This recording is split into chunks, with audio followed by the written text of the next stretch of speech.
On le sait que c'est extrêmement important de mesurer notre progression de prise de masse ou de perte de gras au fil des semaines, au fil des mois, au fil des années pour savoir si on s'en va dans la bonne direction. Et dans les outils qu'on utilise et qui sont très populaires dans le monde du fitness, ici on parle de les fameuses pinces de pourcentage de gras et on parle aussi des balances de bioimpédance ou le in-body, ces trucs-là.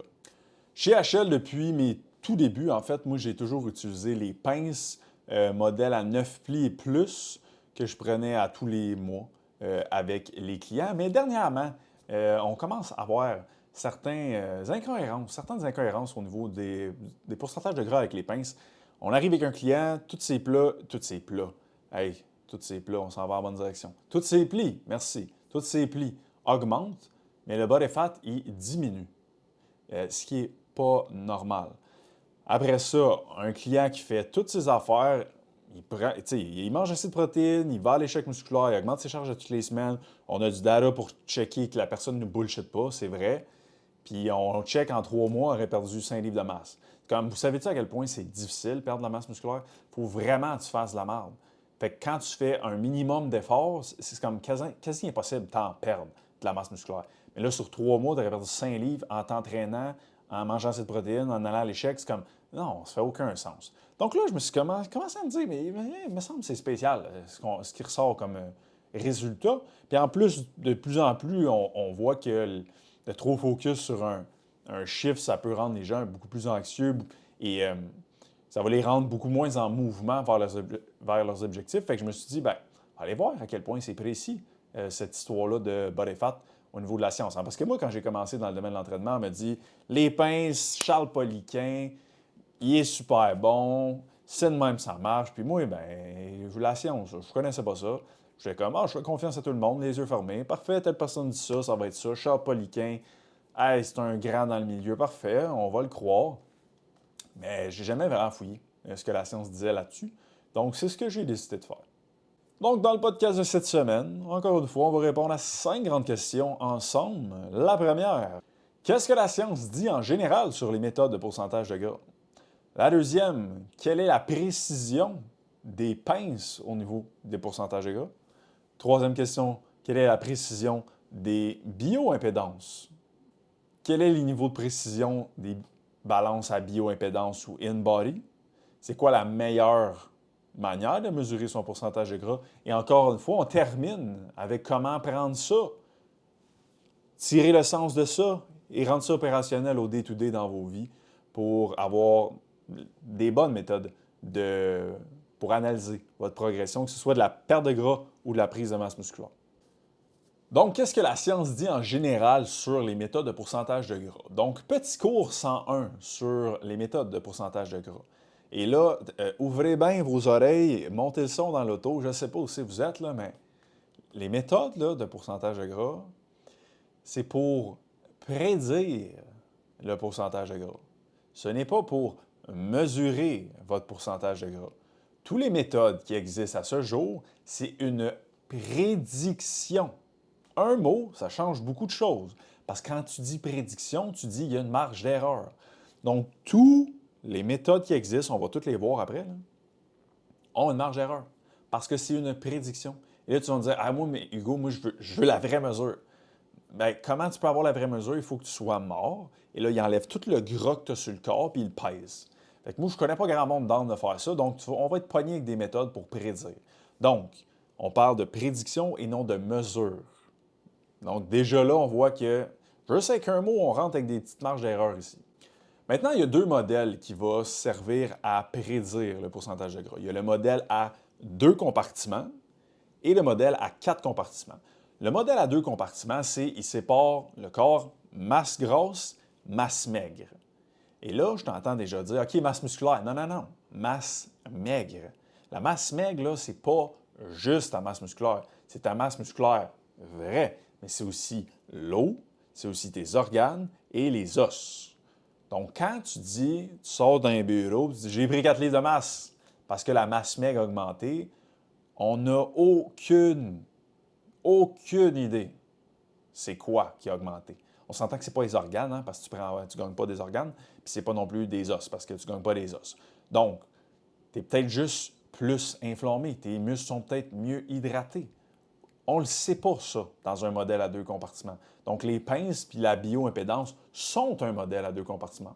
Donc, déjà là, il y a une marge d'erreur au niveau de la précision de « Ah, j'ai pris de la masse. Yes, cool. » Ou peut-être, mais on ne peut pas sortir d'un bureau et dire « J'ai pris 3,5 livres de masse » puis parier sur ça, là, parce que c'est de la masse maigre, c'est pas de la masse musculaire. Okay? Donc, ça, c'est le premier modèle, deux compartiments, masse grasse et masse maigre. Donc, le modèle à 4 compartiments, c'est, oui, la masse musculaire, là, pour de vrai. Donc, on parle de masse musculaire et non de masse maigre. Masse musculaire, la masse graisseuse, l'eau et les minéraux. Donc, ici, on va parler de tout ce qui est les os, etc. Donc, il sépare en 4 compartiments. Donc, c'est déjà plus précis. Parce que là, tu es capable de dire, oui, la personne a pris 4 livres de masse musculaire parce qu'on le mesure pour de vrai. Là. Versus dans les deux compartiments, on ne le mesure pas parce que c'est la masse maigre. Et là, tu vas me dire, ben cool, yes, content d'avoir écouté ce podcast-là. One more rep, parce que là, ben, je vais aller me trouver une machine qui me sort 4 compartiments.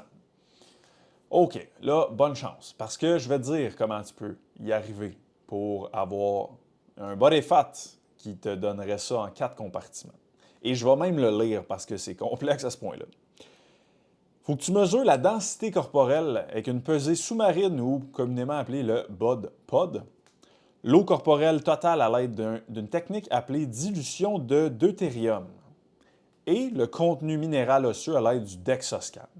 Ensuite, des équations sont utilisées pour obtenir les estimations des 4 composants. Ouais, ça, là, c'est même pas tous les centres de recherche sur la planète qui ont ça. Si vous vous mettez à regarder beaucoup d'études, là, puis vous regardez comment ils ont mesuré le pourcentage de gras et tout, vous allez voir que ça, là, c'est très rare que c'est là. Okay? Donc, imaginez si même les centres de recherche n'ont pas tout ça, à quel point le fitness au Québec, on n'a pas ça. Donc, on est vraiment pogné avec les deux compartiments. Donc, pourcentage de gras avec les pinces, pourcentage de gras avec bioimpédance, in-body, la balance, etc. Donc, on va aller voir la précision des pinces et la précision des bioimpédances en comparaison avec le modèle des 4 compartiments que je viens de nommer, parce que c'est lui le plus précis à ce jour en termes de précision, de prédiction. Encore là, celui-là aussi, c'est une prédiction, mais déjà plus précis en s'entend que les modèles des deux compartiments. Donc, deuxième question, quelle est la précision des pinces maintenant? Donc, les pinces, c'est quoi? Bien, c'est des pinces, hein, je viens de le dire. Des pinces qui te pincent la peau et qui te pincent le gras, puis qui rentrent ça dans une formule scientifiquement déjà établie au préalable, qui va te sortir une estimation de ton pourcentage de gras. Une prédiction, hein? Je le rappelle, juste pour ceux qui ne l'avaient pas entendu. Prédiction. Déjà en partant, il y a une grosse marge d'erreur parce que ce n'est pas une machine. Qui dit machine, qui dit c'est plus contrôlé, c'est plus standardisé. Qui dit humain, dit il y a une plus grande marge d'erreur. Et ça, ben, je le vois depuis le début de ma carrière. Si c'est Lapi, Nick ou moi qui te pince, on n'arrivera pas au même résultat. Ça va être proche. On n'arrivera pas au même résultat, je te dis tout de suite. Quelqu'un qui se fait 1 an qui coach versus quelqu'un qui se fait 7 ans qui coach, pas la même précision au niveau du body fat de shot en shot. Moi, j'ai dû pincher. Le nombre de fois là, que j'ai pinché quelqu'un, je suis en haut de 1000 fois, là, ça c'est définitif. Peut-être. Honnêtement, je dois être à quasiment 2000. Mais il y a du monde dans leur vie, ça fait 30 ans qu'ils font ça. Hein? Ils sont rendus peut-être à 30 000. Ils sont déjà plus précis que moi. Et moi, je suis plus précis que quelqu'un qui se fait 1 an qui fait ça. Moi, ça fait 7 ans que je fais ça. Okay, donc, déjà, la personne qui te pinche, elle a un impact sur la précision de shot en shot. Mais maintenant, on va aller voir un peu plus ce que la science dit. C'est quoi la marge d'erreur si on compare le modèle des 4 compartiments et les pinces? Pas sur l'évolution au fil du temps, mais vraiment, je fais mes pinces puis je fais le modèle de 4 compartiments. Quel est le body fat? Y a-t-il une variante entre les deux? Quelle est la marge d'erreur? Eh bien, si on regarde la moyenne au niveau des études, on parle de 6 %. Donc, si sur un modèle de 4 compartiments, tu es 10 %, ça se peut que tu sois 16 sur les pinces ou tu pourrais même être 4 au niveau des pinces. Dans les études, si tu regardes pas juste la moyenne, mais tu regardes au niveau de chaque individu, là, il y en a que c'était comme 10 % plus haut et d'autres 15 % plus bas. 15! Peux-tu craindre? 15 % Fait que ces pinces, t'es genre à 10, mais sur un modèle à 4 compartiments, tu es à 25. Mais là, tu vas me dire, ouais, mais moi, Hugo, là, on est en famille. Mais encore lisse un peu de savoir mon réel pourcentage de gras. Moi, ce que je veux, c'est de voir l'évolution dans le temps. C'est ça que je veux. Fait au final, que je sois 10, que je sois 25, c'est pas tant grave parce que ce qu'on veut voir, c'est mon évolution au fil du temps. On est d'accord? Je suis d'accord avec toi. Et je me suis dit la même chose que toi. C'est pour ça que les études aussi se sont dit la même chose que nous autres et ont décidé d'aller fouiller au niveau, quand tu checkes l'évolution, quelle est la marge d'erreur? Pour les pinces, on parle de 3 à 5 de marge d'erreur si on regarde mettons, du mois de. Là, on est au mois d'avril, fait que mois d'avril au mois de mai, on parle de 3 à 5 de marge d'erreur sur des pinces. Donc, si tu es passé de, mettons, 13 à 10 sur ton modèle et 4 compartiments, ça se peut que tu n'aies même pas bougé sur les pinces. Fait que là, tu reviendras en bureau, je te pince, puis là, tu dis, j'ai tout fait de correct. Puis c'est vrai, je te crois. Mais les pinces disent le contraire. Mais si tu avais pogné le modèle des 4 compartiments, on verrait que tu serais à 10 tu aurais perdu 3 OK? Donc, c'est quand même pas mal, 3 à 5 Et ça, c'est vraiment une opinion personnelle que je vais vous partager. Ce n'est pas documenté. Là. Mais pour l'avoir vécu là, depuis les dernières années, en prise de masse, c'est encore pire, cette marge d'erreur-là, qu'en perte de gras. En perte de gras, je trouve que c'est rare que j'ai vu des affaires qui faisaient plus ou moins de sens. Encore là, c'est clair qu'il y a eu des marges d'erreur. Mais en prise de masse, oh my God! C'est parce que les pains sont très sensibles à l'inflammation. Ça vient tout débalancer, justement, la masse maigre. C'est pas rare que, vu que les plis sont plus gros, là, le body fat, il augmente beaucoup. Puis là, la masse maigre, elle diminue, mais c'est juste parce que les plis sont plus inflammés. C'est comme, en prise de masse, je ne serais pas étonné, et je n'ai pas vu de recherche là-dessus, là, mais je ne serais pas étonné que la marge d'erreur soit encore plus grande que 3 à 5 honnêtement. En cote, quelqu'un d'assez lean, je pense que ça peut quand même le faire, mais quelqu'un qui est à, mettons, 280 livres, comme le body fat, sincèrement, ne devrait même pas prendre ça.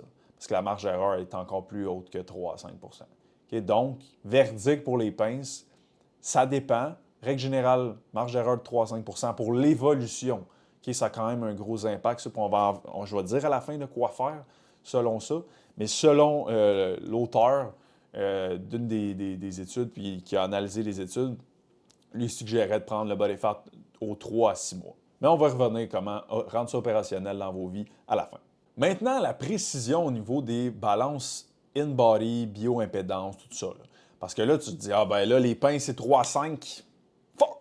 Parfait. Mais ça doit être bioimpédance, c'est meilleur. C'est ce qu'on va aller bon. Bioimpédance, c'est souvent, c'est les balances de body fat. Là. Tu te mets sur la balance, ça te sort un body fat, ou le in-body, là, qui est bien populaire aussi. C'est ça. Puis ça consiste à faire passer comme un courant électrique dans ton corps. Puis là, ça calcule. Parce que ta masse graisseuse a pas beaucoup d'eau, ta masse musculaire a beaucoup plus, ta masse maigre a beaucoup plus d'eau. Donc, il arrive à faire un calcul là-dedans, une certaine prédiction, encore une fois, de c'est quoi ton niveau de masse maigre et versus ton niveau de masse graisseuse. Donc, une première étude qui a regardé la bioimpédance et le modèle à 4 compartiments, ils ont vu que 60 des participants avaient 8 à 10 livres de gras de moins sur la bioimpédance que sur le modèle à 4 compartiments. 8 à 10 livres de moins. Hey, ça, là, en body fat, là, c'est genre 8 x 2,2, c'est genre 15 ça n'a aucun bon sens. Et ça, c'est une étude. Une autre étude pour le bioimpédance, ils ont vu une marge d'erreur de 8 encore là, ce serait un vrai 10, mais sur le bio, tu sors à sur le bio, on dirait j'ai trouvé ça drôle. OK, on se reconcentre. Tu es à 10 sur ton 4 compartiments et là, tu tombes à 18 sur ton bio. Ou tu es à 10 tu tombes à 2 sur le bio. Comme 8 encore là, très grosse marge d'erreur. Et là, tu vas me redire, mais là, je pense pas que tu vas me le redire, mais encore là moi, les gens pourraient dire la même chose, mais je m'en fous de savoir exactement mon pourcentage de gras précis. Moi, c'est juste, je veux voir la tangente dans le temps pour mesurer mon gain de masse musculaire ou ma perte de gras. Mais on va aller voir aussi au niveau de l'évolution, la précision au niveau de l'évolution de la bioimpédance. Une des études a vu une marge d'erreur de moins 3,6 à 4,8 de marge d'erreur. Ça veut dire que ça se peut que tu aies perdu 3,6 de gras là, et que le bioimpédance, ça n'aurait pas bougé d'un maudit poil. Ou bioimpédance aurait pu dire que tu as perdu 8 mais dans le fond, tu en as perdu juste 4,8. Fait que comment tu peux analyser réellement ça? Sincèrement, moi, après avoir lu ça, là, comment tu peux analyser, comment tu peux mesurer que oui, oui, oui, check là sur le papier, j'ai pris de la masse. Yes, yes, yes. Comment tu peux? Moi, je peux pas. À la lumière de ce que je regarde là, moi, je peux pas. Puis au-delà de ça, j'en ai fait du bureau dans ma vie. Combien de monde viennent, prendre leur petite bolide, s'en viennent dans le bureau parce qu'ils veulent leur goddamn de pourcentage de gras? Beaucoup. Beaucoup de monde. Et moi, j'ai fait ça pendant 2-3 ans. J'allais ça arrive sud pour le faire, OK? Comme, il y a beaucoup de monde qui font ça. Imagine, ils ont fait un estique de beau mois. Tout ce qu'il y avait à faire, mettons en perte de gras, là. Mais fait tous leurs steps, ils ont bien mangé, ils ont fait le workout, ils ont fait le cardio, ils ont bien dormi, le satisfaire, tout est bon, là, tout est optimisé, ils sont fiers de eux parce qu'ils ont fait les choses qu'ils devaient faire. Mais là, leur critère de succès, là, c'est le pourcentage de gras. Fait que là, ils arrivent au gym, là, sont excités. Là. Puis là, moi, je prends, mettons, bioimpédance. C'est pas ça que je fais, mais mettons que j'en aurais. Je prends bioimpédance.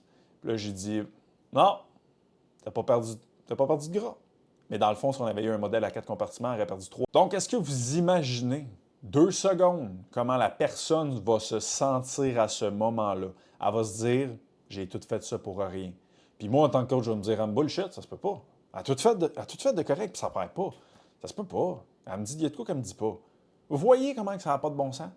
C'est pas juste comme, ah, mais c'est pas trop précis. C'est comme ça a des implications énormes psychologiques. Moi, j'en ai vu du monde pleurer dans le bureau parce que le body fat a augmenté.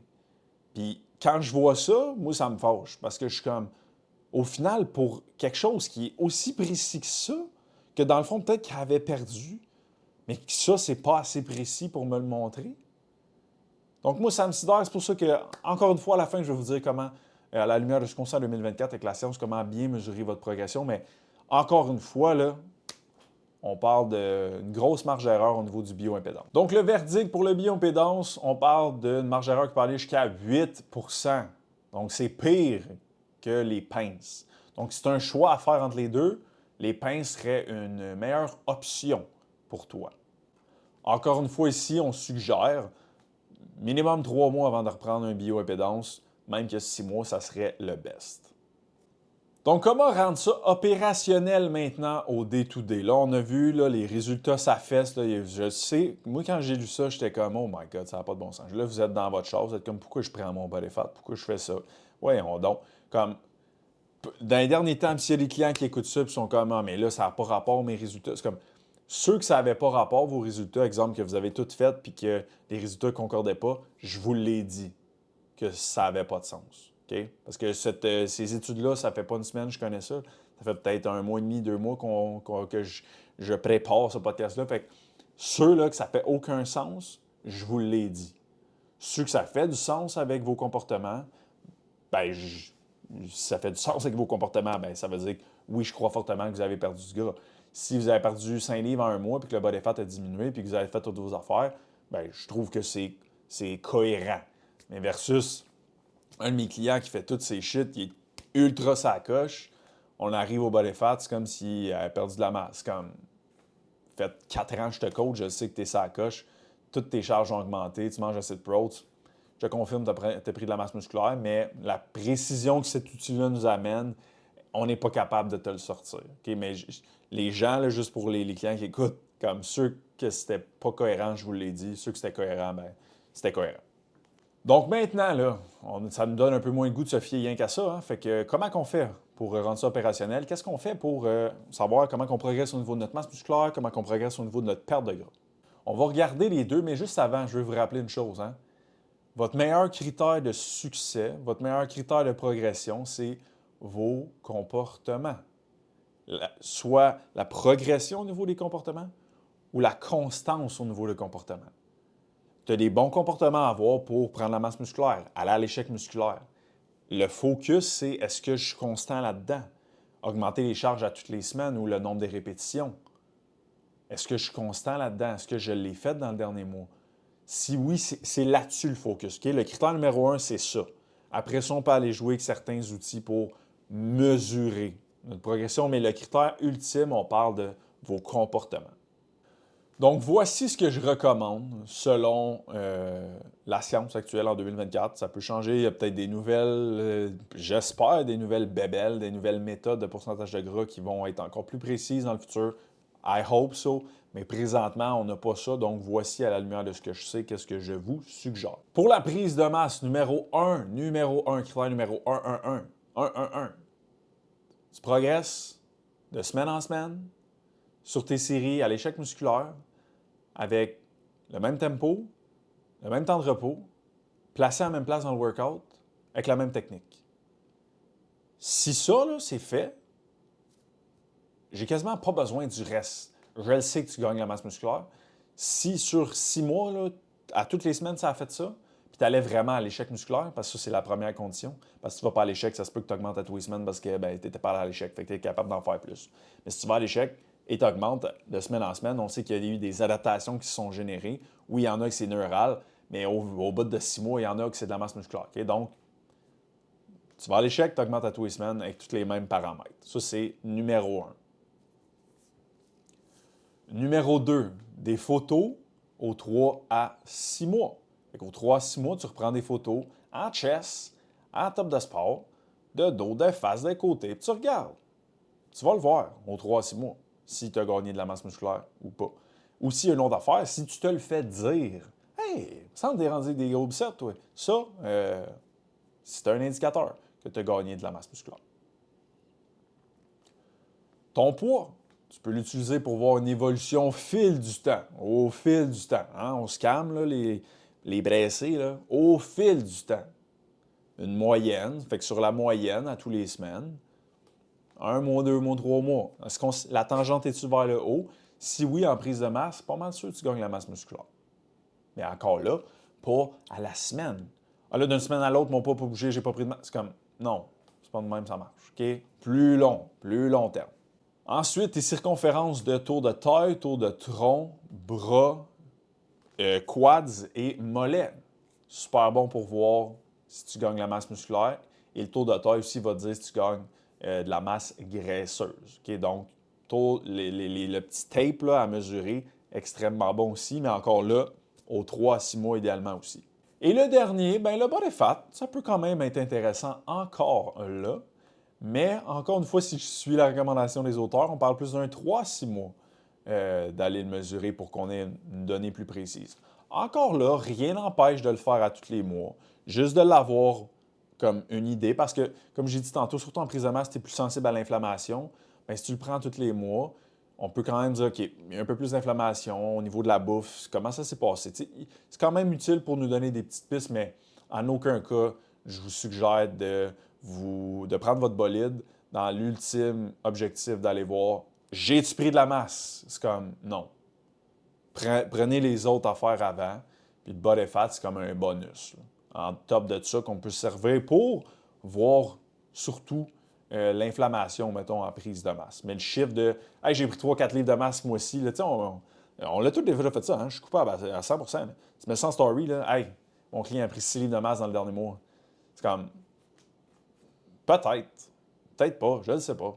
On ne le sait pas. Il n'y a personne qui le sait, honnêtement. OK, donc, je ne vous recommanderais vraiment pas d'utiliser le body fat comme votre critère ultime de progression puis de vous fier vraiment juste à ça. C'est comme, j'ai une liste de 5 points, là, ben, il y a le dernier à la fin, puis c'est comme pas obligatoire. Pour la perte de gras maintenant, mon numéro 1, ça serait est-ce que ton poids, la moyenne de ton poids, diminue over time. Fait que si tu prends ton poids 7 fois semaine, tu fais ta moyenne sur 1 mois, 2 mois, 3 mois, il diminue-tu? S'il diminue, ben, tu perds du gras. Numéro 2, les photos. Encore là, 3 à 6 mois. Et tu te le fais-tu dire, crème? Ben oui, tabarouette, t'as perdu du gras, toi. T'as perdu de la face. Hein? Tu te le fais dire, c'est bon signe. Circonférence, tour de taille. Très, très bon tour de taille pour la perte de gras. Rentrer dans vos vêtements, etc. Mais tour de taille, tour de tronc, tour de biceps, etc. Tout ça aussi peut être bon. Mais surtout, tour de taille en perte de gras, c'est extrêmement important. Si ça diminue, tu vas le voir que, ben pas que tu vas le voir, mais c'est que tu perds du gras si ton tour de taille diminue. Et en dernier, le pourcentage de gras. Ça, c'est opinion personnelle. Hein? C'est pas de la science, c'est mon opinion. Pour être un peu plus rapproché pour les gens en perte de gras que les gens en prise de masse, si tu es déjà lean, ça a tendance à être cohérent quand même. Fait que, tu sais, ça pourrait être plus rapproché que 3-6 mois. Mais si tu es déjà lean, si ce n'est pas le cas, encore là, il y a une plus grosse marge d'erreur. Là, j'irais peut-être plus aux 3-6 mois. Puis ceux qui sont vraiment, vraiment pas lean, comme même pas besoin de prendre un body fat, honnêtement. Parce que, comme je vous l'ai dit, de ce que j'ai pu voir, prise de masse, c'est vraiment pas tant précis. Perte de gras, c'est un peu plus précis. Surtout les gens qui vont sur le stage, etc. Ça a quand même assez de précision. Encore là, il y a une marge d'erreur, mais moins flou que le 3 à 5 puis pas mal plus, pas mal sûr qu'en prise de masse. Mais là, tu vas me dire, pourquoi tu n'arrêtes pas de me parler de 3 à 6 mois? C'est bien long, 3 à 6 mois. C'est parce que moi, je veux le savoir, là, combien dans le dernier mois, c'est quoi qui s'est passé? Je t'inviterai à te poser la question. Pourquoi tu vas aller aussi vite que ça? Ça a changé quoi? Ça a changé quoi, sincèrement? Comme je vous l'ai dit, mettons en prise de masse, là, si tes charges augmentent à toutes les semaines, il est là ton feedback que ça va bien. Il est là. Il est dans le miroir comment tu te sens quand tu te regardes sans te comparer aux autres. Il est là. Le chiffre, il est là pourquoi? Il est là pour donner une certaine valorisation de... Pas valorisation, validation de comme, OK, oui, c'est beau. Il y a un chiffre qui le prouve. Mais je vous inviterais à vous détacher de ça un peu, de regarder vos comportements, de regarder comment vous vous sentez dans votre corps à vous, sans comparaison aux autres. C'est plus ça. Puis, tu sais, oui, ceux qui vont sur le stage, on doit avoir une précision, puis on doit utiliser peut-être plus d'outils comme ça. Mais ça reste quand même qu'il y a une marge d'erreur. Il y a des études faites sur des bodybuilders que je vous ai parlé aujourd'hui. Puis la marge d'erreur, elle peut être aussi haute que 8 %. Donc, même les gens qui sont sur le stage, c'est pas très précis. OK? Donc, pourquoi 3 à 6 mois? C'est comme, voyez ça plus long terme. S'il y a une affaire que j'ai appris dans les derniers mois, là, c'est que, tu sais, si tu es dans le monde du fitness, c'est que ça te passionne jusqu'à un certain point. Vous pouvez brûler des passions, hein? Je ne sais pas si vous le savez, là, mais je vous l'annonce. Là. Vous pouvez les brûler. Comment? Comment? Quand vous rendez ça obsessif, vous brûlez des passions. Quand vous mettez un critère de succès, vous focussez là-dessus, puis comme vous devenez obsédé là-dessus, ça, on appelle ça une passion obsessive. Et ça, c'est beaucoup plus corrélé à de l'anxiété, mode plus négatif, moins de bien-être, etc. Ce qu'on veut, c'est une passion harmonieuse. Okay? Donc, on a du fun là-dedans, on vise des choses, mais c'est plus sur le long terme, on a du fun là-dedans. On n'est pas obsédé avec ça. Donc, je vous encouragerais de réfléchir. Vous êtes comme, ah, mais là, pourquoi 3-6 mois, Chris? Parce que moi, je veux savoir combien j'ai perdu de pourcentage de gras sur mon mollet gauche. Comme, je veux le savoir. C'est comme, je t'inviterais à te demander qu'est-ce qui fait que c'est autant pressant. Puis, je t'inviterais vraiment à mettre ça sur, de façon plus long terme. Puis là, il y en a qui vont dire, ah, mais là, plus long terme, c'est pas assez plate. Je vous encouragerais d'avoir plusieurs choses que vous visez, plusieurs projets, plusieurs passions. Comme ça, tu n'as pas la tête à une goddamn affaire. Tu penses à plusieurs choses. Comme moi, j'ai pas. Tu sais, il y a HL, mais dans HL, j'ai combien de. Tu sais, il y a le podcast, il y a là le petit scoop, il y a un nouveau service qu'on va lancer éventuellement, un mélange de psycho et un mélange de fitness. Il y a, en dehors de HL, j'ai mon hockey, j'ai mon tennis. Pour ceux qui ne le savent pas, ben, j'aime ça, la musique. Et je fais j'étais DJ plus jeune. Et là, je suis plus DJ comme personnel, dans le sens où à chaque fin de semaine, je fais un mix de mes meilleures chansons de la semaine. Je mets ça sur SoundCloud.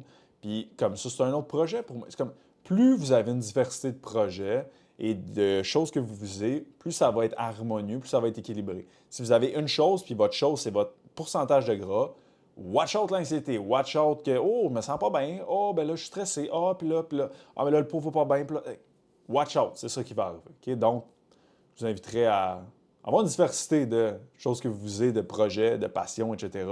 Puis encore, si on vient au pourcentage de gras, on voit bien que c'est pas l'affaire la plus précise sur la planète. Donc, ce qui est plus précis, c'est quelque chose qui est plus long terme. Puis ça vous évite aussi de vous mettre une grosse pression avec ça. Donc voilà, gros podcast cette semaine. J'ai quasiment plus de voix. J'espère que c'était à la hauteur de vos attentes pour le podcast de cette semaine. Je vous remercie encore de vos écoutes et de vos commentaires semaine après semaine. Donc, si vous avez apprécié le podcast de cette semaine, encore une fois, tout ce que je vous demande, un petit 5 étoiles Spotify, 5 étoiles Balado, si vous voulez propulser cette information-là scientifique qui n'est pas assez là dans le monde du fitness au Québec. Ça n'a aucun sens le nombre d'affaires que j'entends à tous les jours sur Instagram, TikTok. Puis je suis comme, non, ça, c'est pas vrai. Ça, c'est pas vrai. Ça, la science, il n'y a pas de science là-dessus. Comme si vous voulez booster ça, bien, la meilleure façon, c'est de mettre un petit 5 étoiles Spotify, 5 étoiles Balado. Je vous remercie à tous ceux qui l'ont déjà fait et ceux qui vont le faire dans le futur. Et nous, on se revoit la semaine prochaine, 5 heures. Bye tout le monde. Bonne semaine.